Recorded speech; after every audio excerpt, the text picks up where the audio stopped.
আসন্ন 13 তারিখ ত্রিপুরা বার অ্যাসোসিয়েশনের যে সাধারণ নির্বাচন, সেই নির্বাচনে আমি নির্দল প্রার্থী হিসেবে সম্পাদক পদে প্রতিযোগিতা করছি।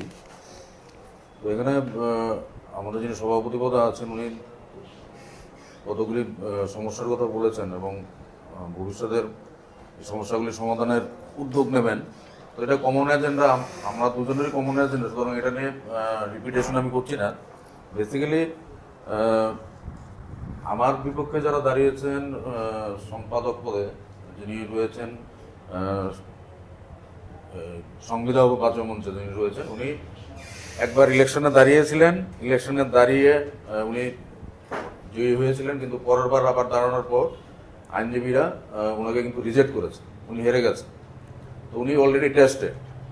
এবং আমার আরেকজন যিনি দাঁড়িয়েছেন উন্নয়ন মঞ্চে যিনি দাঁড়িয়েছেন, উনি বেসিক্যালি বিভিন্ন সরকারি পোস্ট তিনি হোল্ড করেন।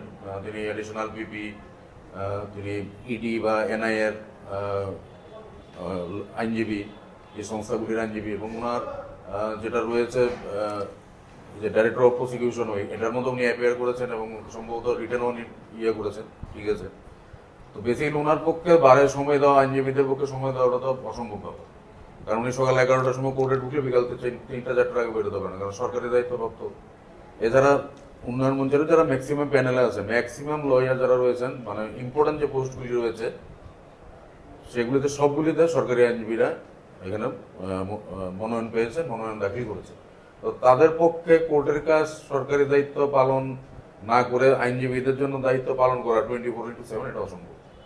এক্ষেত্রে আমার মনে হয়েছে যে যদি আইনজীবীদের জন্য কাজ করতে হয়, আইনজীবীদের বেসিক উন্নয়ন, বারের উন্নয়নের জন্য কাজ করতে হয়, তাহলে দাঁড়াতে হবে। সুতরাং এই জন্য আমি নির্দল প্রার্থী হিসেবে দাঁড়ালাম।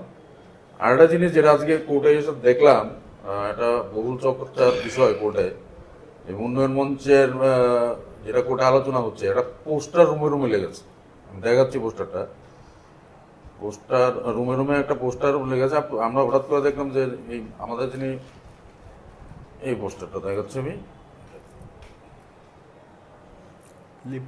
লিফলেট সরি, এটা টেবিলে, দেওয়ালে বিভিন্ন সময় করা হয়েছে।